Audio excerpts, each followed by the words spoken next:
A capacidade que as pessoas têm de estabelecer um domínio próprio, um controle de suas emoções, se tornar o máximo possível senhor delas e não escravo dessas emoções. Habilidosos para, no máximo e no ápice de provocação, controlar, certo? Suas emoções, para filtrar aquilo que sai de sua boca, evitar o máximo possível reagir e sempre responder. A diferença entre uma reação e uma resposta é apenas o autocontrole. Pessoas que reagem sem filtro. Quando você vê, você já falou. Quando você vê, você já fez. Quando você vê, já aconteceu. O que é isso? Isso é a falta de controle, de domínio, de governo. Estou falando disso desde que falei sobre Sol e Lua em Gênesis, logo no início da criação. Mas hoje eu parei para olhar a vida de José um pouco mais de perto, e dá pelo menos para pregar só nessa temática de fortalecer o autocontrole, pelo menos umas 10 ou 15 mensagens sobre este moço. Mas eu queria fazer uma reflexão com você bem superficial hoje.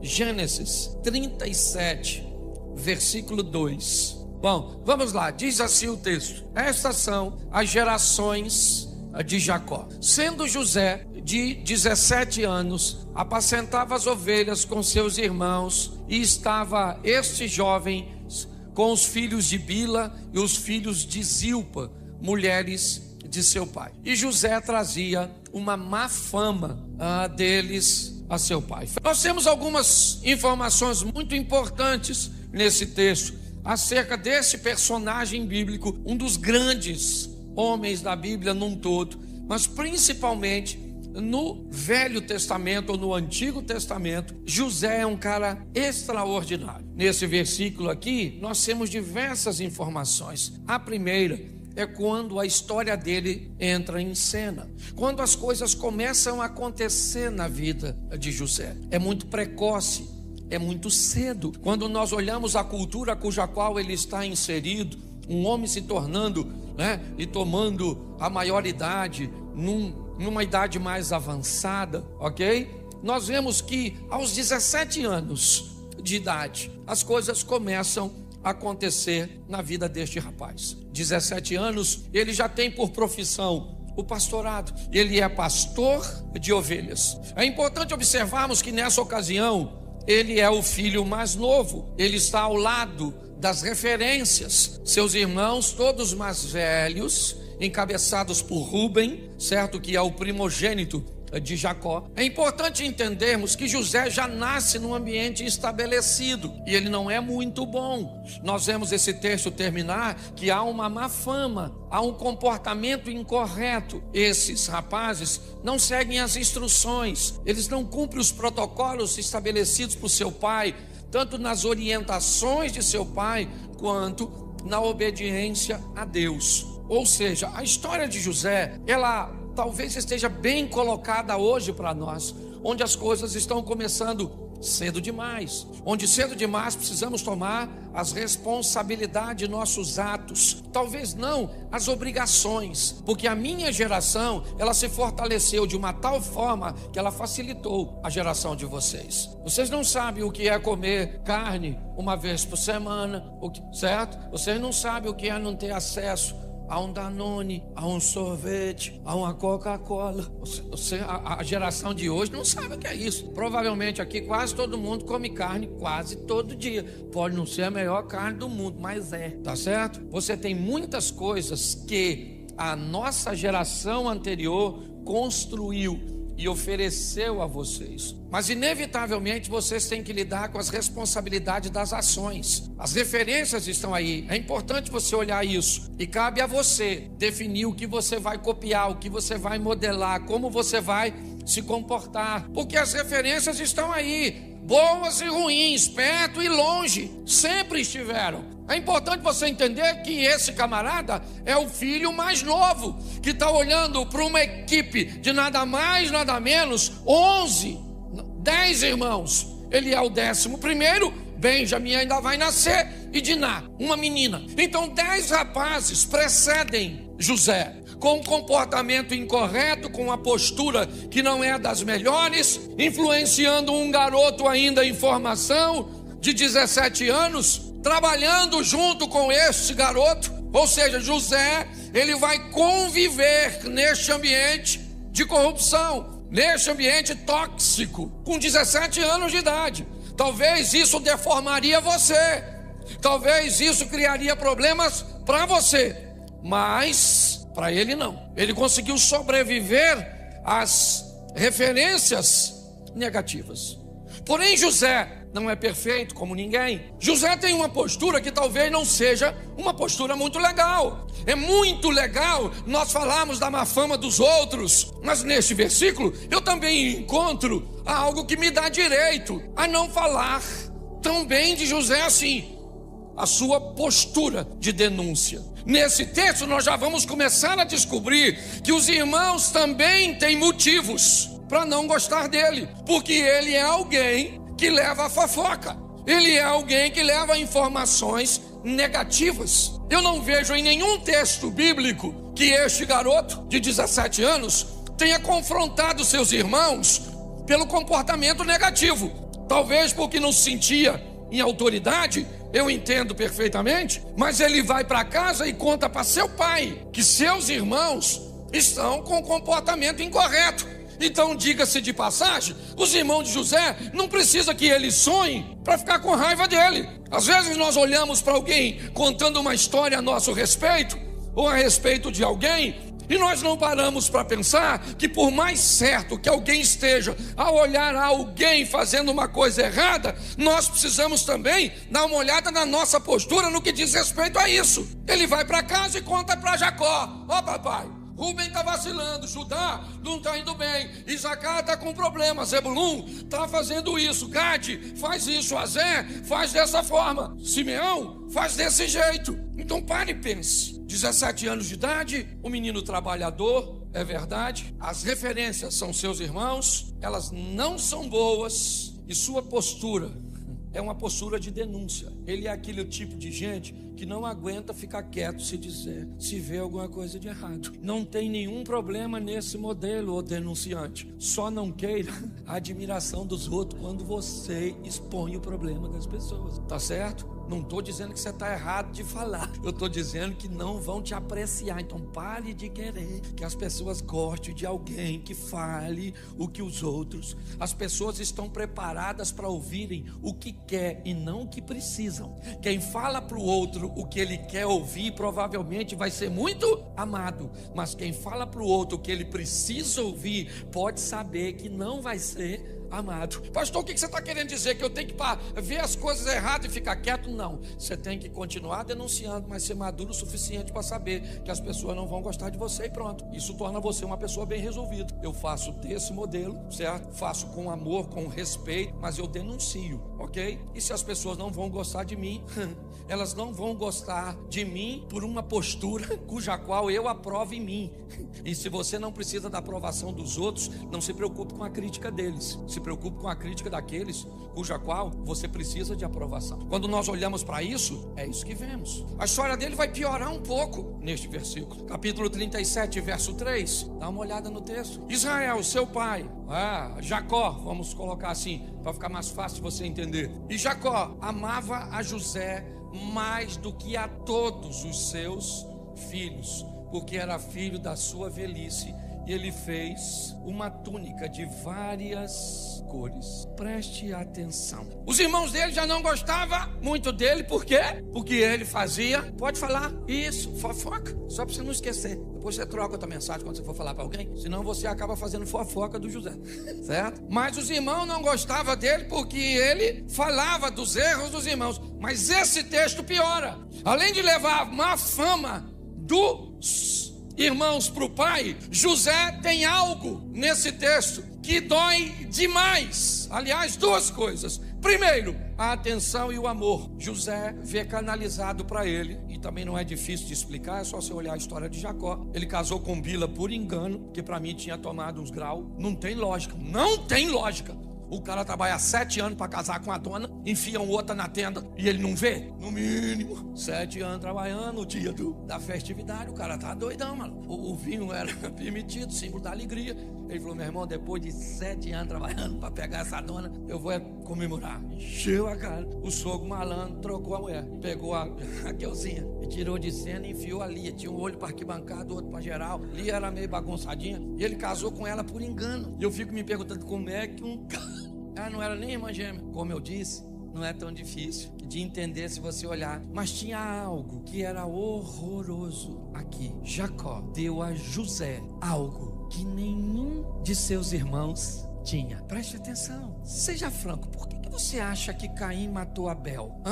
Você acha que Caim matou Abel porque Deus não aceitou a sua oferta? Não. Aliás, se Deus tivesse rejeitado a oferta de Caim e rejeitado a oferta de Abel, não haveria inveja. O problema é que Deus aceitou a oferta de um e rejeitou a do outro. O que feriu Caim não foi ver o fogo não descer sobre o seu altar e sobre a sua oferta. O que feriu Caim foi ver o fogo descer na oferta do Abel. Preste atenção aqui, gente. O tempo inteiro você vai viver uma vida onde pessoas têm coisas melhores que as suas. Elas podem comprar num dia o que você não tem dinheiro para comprar uma vida inteira. Pare para pensar. Maturidade, controle, relacionamentos fortes com quem? Com você mesmo. É o meu propósito hoje aqui. É mostrar a você que a dor dos irmãos de José também foi muito estabelecida pelo pai, que literalmente deformou seus filhos, literalmente feriu seus filhos, quando demonstrou preferências por um deles, quando começou a dar a José coisas que seus irmãos não tinham, e agora ele era o único cara que andava com uma túnica diferente, mais bonitona. Preste atenção, nós temos uma proposta sendo estabelecida no mundo. Chegou faz tempo na Europa, já está estabelecendo nos Estados Unidos. Tem um vídeo veiculando aí muito legal de uma mulher que fala bem o português, traduzindo. A proposta do sistema governamental do mundo é: você é feliz sem nada. Esse é o slogan. Qual é o perigo desse slogan? É que ele diz apenas: você é feliz sem nada.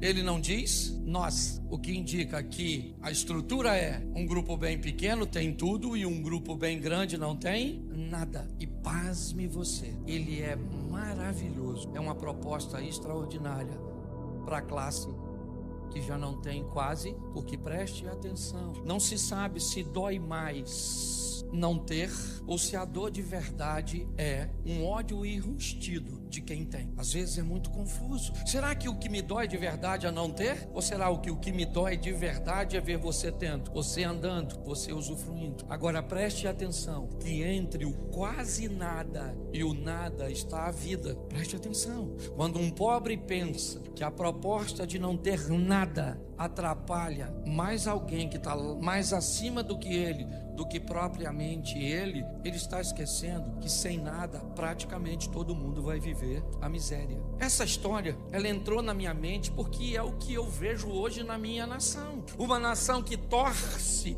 para que quem tem alguma coisa num sistema capitalista quebre, se destrua, porque pelo menos eu vou conviver com uma dor menor, que agora pessoas que têm muita coisa não vão ter. Mas preste atenção, a proposta não é tirar um pouco do que ela tem, é tirar tudo. Esse é o grande desafio. Quando eu olho para esse texto, por isso que às vezes a gente brinca dizendo que a Bíblia, ela é mais atual que o jornal de amanhã. Nós olhamos e vemos claramente um ambiente sendo preparado, e é o que vemos aqui. Olha só, os irmãos de José não gostam dele, é verdade, porque ele fala demais? Sim, mas fique tranquilo, porque esse cara vai amadurecer. Eu estou falando de um garoto de 17 anos. Eu estou falando de um adolescente, de um jovem que tem direito a falar demais, que tem direito a contar seus sonhos para quem não deve, que tem direito a se atrapalhar. Mas eu vou chegar lá na frente e vou te mostrar que um dia esse garoto vai virar um homem. Mas qual é o problema? É que hoje nós estamos cheios na igreja de gente que não tem mais 16, 17, 18 anos. Está com 25, 30, 40, 50, 60 anos e que ainda não amadureceu. Tem problemas no casamento que são coisas infantis. Pare e pense. Está aqui, ó. Ele tem coisas que o irmão não tem. Ele usa, sabe? É como a senhora ir fazer uma visita, pegar um local aqui, uma comunidade carente com a bolsa da Louis Vuitton. É como você entrar numa comunidade para fazer uma visita a uma família carente numa Mercedes-Benz. Tem alguma coisa de errado com o local? Não, com você. Nós precisamos saber para quem mostramos as coisas. Boa parte das pessoas que vivem ao nosso redor não são capazes de digerir o que nós temos, o que nós somos capazes de fazer. O seu potencial, ele incomoda muita gente. A sua beleza incomoda muita gente. O seu sorriso incomoda muita gente. A sua casa incomoda muita gente. O seu estilo de vida incomoda muita gente. Sabe o que esse cara vai fazer? Preste atenção, verso 5. Sonhou também José um sonho e contou aos seus, e por isso os aborrecia. Eles o odiavam cada vez mais. José tinha que parar de sonhar, sim ou não? Sim ou não? O que ele tinha que fazer? Parar de falar de seus sonhos. Para todo mundo ele tinha que parar de falar? Não. Para quem não tem condições de ouvir. Ontem foi, rapaz, não sei mais. Foi ontem à noite que eu estava no Júnior, na Reviver. Não, foi sexta, né? Ontem eu fui no evento na sexta-feira eu estava na igreja Reviver de Itajaí, com o Júnior Rochirola, um amigo nosso. Ele sentou do meu lado e ele começou a contar para mim algumas coisas bem próximas das coisas que eu tenho vivido. Literalmente, é como se Deus falasse comigo: Cláudio, pode falar com ele. Porque quando você fala com alguém que vive coisas bem próximas de você, não tem problema. O problema é que quando, de vez em quando, nós queremos falar de coisas que acontecem na nossa vida e são maravilhosas, e outras pessoas não têm condições nenhuma de chegar nem perto. Aí nós estamos criando problemas na nossa família, com os nossos amigos. Aí eu pergunto a você, e aí fica caro, porque hoje a minha mensagem, ela é rapidinha nesse culto, mas ela é interativa. Eu pergunto a você: será que José era tão inocente? Será que ele não foi capaz de notar? Porque preste atenção, aborreciam ainda mais. O que indica que quando ele começou a falar para os irmãos, já tinha uma expressão de aborrecer. Ele só aumentou. Será que ele aumentou porque ele era inocente? Não sei. Será que era imaturidade? Eu também não sei. Ou será que não era provocação? Porque está assim de gente que sabe que vai ferir as pessoas, sabe que vai machucar, que vai causar inveja, que vai criar problema, que vai ter uma dissensão, mas são pessoas provocadoras. E você sabe que tem muita gente assim. É importante nós entendermos por que as pessoas não gostam de nós. Nós já sabemos que elas odeiam o que nós fazemos. Por quê? Só porque nós fazemos. Mas elas não deveriam nos amar porque nós fazemos. Não. Tem um grupo que não consegue conviver com o sucesso do outro, e vai levar tempo para que essas pessoas... Então vocês cantam aqui, beleza, vocês cantam aqui, tranquilo. Vocês acham que todo mundo... Não, tem gente que vai falar que você não canta, que você é desafinado, que você não toca, que você não prega, que a sua roupa é esquisita, que as coisas não vão funcionar. Então eu fico pensando, ele era novo, é verdade, mas bota o 7, porque sempre pode piorar. Eis que estávamos atando os molhos no meio do campo, e eis que o meu molho se levantava e ficava em pé, e eis que os vossos molhos rodeavam e se inclinavam ao meu molho. Esse texto aqui, por favor, não quero falar mal do José não, mas me parece que ele é um provocador. Ele já viu que os irmãos ficam aborrecidos com a possibilidade de sucesso dele, e ele está provocando. Eu sonhei, eu tenho uma capa que vocês não têm. Eu tenho. Bota o 11. Não, deixa eu falar uma coisa para você do 7 primeiro. Repita comigo. Não fale de seus sonhos. Viva. Isso. Não fale do seu crescimento. Cresça. Pare de falar com as pessoas. Entendeu? Mostrar seu crescimento dói muito menos do que falar dele. Todas as vezes que se fala, se fere muito as pessoas. O verso 11 agora, é que é muita informação. Seus irmãos, pois, o invejavam. Seu pai, porém, guardava esse negócio no seu?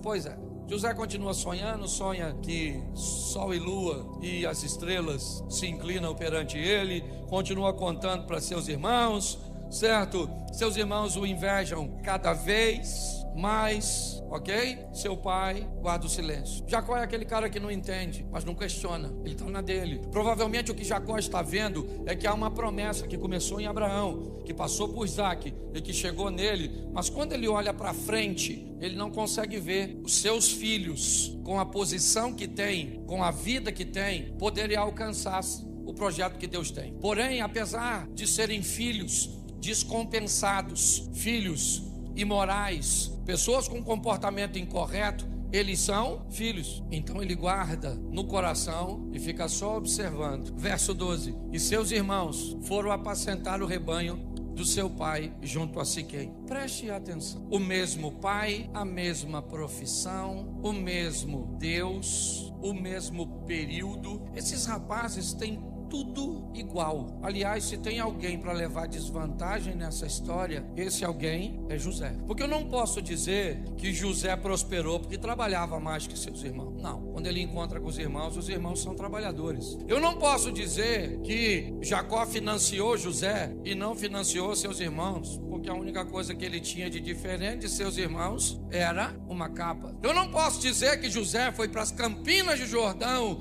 e seus irmãos foram para o deserto do Neguev, porque não foi isso que aconteceu. Mas José vai descobrir agora, através de seus irmãos, algo poderosíssimo: a hora de ir embora, a hora de sair de perto. Chegou o momento em que não dá mais para ele. Se ele continua ali, seus irmãos vão matá-lo, porque José é um cara que vai romper. Se não romper no Egito, ele vai romper onde ele está. Se Jacó não botar a mão sobre ele, ele vai romper, porque José foi um cara que resolveu viver o que Deus tinha para ele. Ele é vendido pelos seus irmãos. Preste atenção, ele é vendido pelos seus irmãos e não é morto. Ele não morre porque Deus não deixa. Mas às vezes, irmãos, muito pior do que te matar é ferir seu coração. E nada fere mais uma pessoa do que ser vendido e humilhado por aquelas pessoas que deveriam te proteger, deveriam guardar você. Agora ele vai embora de cabeça baixa, como um escravo na mão de midianitas. Mas ele é José, ele deve ter aprendido alguma coisa lá atrás. Ele deve ter aprendido a não falar demais. Ele deve ter aprendido a não provocar. Ele deve ter aprendido alguma coisa com as lições. Então ele chega na casa de Potifar, e na casa de Potifar ele vai me mostrar que ele amadureceu, porque Potifar confia nele de uma forma tão extraordinária que tudo está na mão do José, e José não mexe em nada do que é do Potifar, nada. Nunca reclamou que trabalhava demais, nunca disse que estava trabalhando demais e enriquecendo o outro. Não, a mulher do Potifar gostou do José, disse para ele: cara, você já administra tudo que é do meu marido, só falta eu. Eu não sei nem se a expressão eunuco era eunuco de verdade. A Bíblia, era muito comum homens se casarem com mulheres na Bíblia e nunca manterem contato sexual com elas. Era comum isso acontecer em algumas situações, principalmente, certo, quando tinha recurso. Ele era um eunuco, uma expressão também utilizada, certo, para alguém que foi castrado. Eu não sei, eu sei que a mulher está de olho no José. E você acha que José não pegou aquela mulher por quê? Por causa de seus princípios. Eu fico pensando se fosse Rubem, Simeão, mas José não pegou. E mais do que não pegar, ela falou para o marido que ele agarrou ela. Se fosse o José de 17 anos, sabe o que o José teria falado? Potifar? Peguei não, cara. Peguei não peguei porque não quis. Porque ela tá dando em cima de mim, dando mole, essa vadia. Ele falou alguma coisa? Ele falou alguma coisa? Porque ele amadureceu, ele calou a boquinha dele. Ele foi pra cadeia de boca fechada. O cara é maduro. Na cadeia ele não sonha, mas interpreta sonho dos outros. Quando os irmãos chegam, ele descobre que tem gente que não cabe na sua vida lá atrás, quando você está crescendo, mas que vai voltar depois que você já estiver grande. É assim que funciona. Quando os irmãos pensam que agora as coisas vão acontecer, e preste atenção, quando José vê seus irmãos chegando para fazer compra pela primeira vez, o que ele faz? Você lembra? Acusa seus irmãos de espionagem e manda prender os caras. Porque quando José viu os irmãos, ele lembrou da cisterna, ele lembrou de toda a perseguição, porque ele era agente. José sentiu raiva, ele mexeu na memória e não gostou do que a memória trouxe para ele. Ele se aborreceu, porque você também tem direito de se aborrecer, porque você também tem direito de olhar para seu passado e descobrir que lá atrás você viveu coisas. E saiba de uma coisa, Deus nunca vai apagar isso de você. Você quer esquecer quando alguém abusou de você? Não vai. Você quer esquecer quando alguém traiu você? Não vai. Porque é para você lembrar que apesar de tudo que te fizeram, Deus te manteve vivo, Deus te manteve de pé. Então não peça cura de algo que Deus não vai te curar. Ele mexe na memória, viu, lembrou, a raiva subiu. Ele pegou os irmãos e diz: vocês me jogaram numa cisterna porque não tinham uma prisão, mas eu tenho. é para lá que vocês vão. E lá na prisão, os irmãos estão encarcerados. E José começa a conversar com ele mesmo. E quando ele começa a conversar com ele mesmo, ele começa a se perguntar: se esses caras não tivessem me vendido para cá, eu seria quem sou hoje? Será que foi exatamente eles tentaram me fazer o mal, mas Deus transformou o mal em... Aprenda uma coisa: Jesus encontra com Judas e diz: amigo, lembra disso? A que vieste? Pedro está conversando com Jesus e Jesus disse: para trás de mim, Satanás. Querido, deixa eu fazer uma pergunta para você: quem é que tinha Satanás? Judas ou Pedro? Nessa ocasião, me ajude aí. Quem é que tinha essa... Quando Pedro disse, Jesus disse assim: olha gente, vocês precisam estar preparados, porque eu vou ser preso, todo mundo vai embora, aí eu vou morrer. Aí Pedro falou assim: não aceito isso. Quando Pedro diz isso, Deus está nele ou está nele? Uma influência. Estou falando possessão, estou falando opressão, influência. Por que Jesus chamou Judas de amigo? Você sabe? Porque para Jesus e para Deus, todas as pessoas que te aproximam do seu propósito não são seus inimigos, elas são seus amigos. Não interessa. Eu tenho um primo que há muitos anos atrás, Tizeca, a mãe dele foi viajar e ele levou um grupo de amigos para casa dele para beber. Os amigos assistindo o jogo bêbado. Na época, aquelas televisões grandes, 29 polegadas, na época era top. O copo de cerveja virou e aí queimou a televisão. Quando minha tia chegou, expulsou ele de casa. Ela estava no limite. Ele foi para São Paulo, morar uma época lá, e lá recebeu uma oportunidade extraordinária da filha dele, da vida dele. Ele foi trabalhar numa multinacional e ficou muito bem lá. O que ele fez depois é responsabilidade dele. Mas quando a mãe dele botou ele para fora de casa, parecia ser mal, não? Sim ou não? Mas eu fui diversas vezes quando ele morava em São Paulo. Ele vivia uma vida extraordinária lá. Quando alguém faz algo com você que te aproxima do propósito que Deus tem para você, as coisas mudam. 3 dias foram o suficiente para José fazer a leitura. Manda soltar os irmãos e depois você lê, porque tem uma tradução que me encanta. Ela diz: e José falou ao coração dos... Calma, gente, vocês não me venderam, vocês são parte do processo. Deus usou vocês, olha só, Deus usou vocês para me vender, porque Ele sabia que tudo isso ia acontecer. Então vocês não são meus inimigos, vocês são parceiros daquilo que eu estou vivendo hoje. Sabe o que é isso? Maturidade. Eu trabalhei numa empresa durante 12 anos e um belo dia, um cara que eu sequer conhecia entrou na minha sala e me mandou embora. Eu botei o que eu tinha numa caixa, enfiei dentro de um Gol bolinha que eu tinha. Meus filhos nasceram quando eu trabalhava lá. Foi o marido de Luzia, Armindo, um homem extraordinário, um dos caras mais fantásticos que eu já conheci na vida. Ele tinha saído da empresa e pediu para que eu ficasse no lugar dele, e esse cara me mandou embora, um tal de Marcelo. Eu lembro do dia que ele me mandou embora. Juntei tudo, vim para casa, passei na casa de um amigo meu ali, chorei. Tinha medo de falar para ela que eu tinha sido mandado embora. Eu queria encontrar esse cara de novo, porque esse cara é um príncipe. Pensa num cara extraordinário. Porque se ele não tivesse... Esses dias eu fui lá na empresa, passei lá que eu tinha que resolver um negócio. É um túnel do tempo. Se eu tivesse lá, esse Marcelo, eu tenho que beijar ele. Até quando eu vejo outro Marcelo, cadê o Marcelo da Renata dali? Quando eu vejo qualquer Marcelo, eu falo: vem cá, já que eu não posso. Então eu vou falar uma coisa com você: construa um relacionamento forte com você mesmo. Eu vou estar falando sobre estabelecer relacionamentos fortes com Deus, com outras pessoas. Mas quanto mais forte você estabelecer um relacionamento com você, 1000 irão ao teu lado, 10.000 à tua direita, e você não será atingido. Apenas com os seus olhos verás. Então força.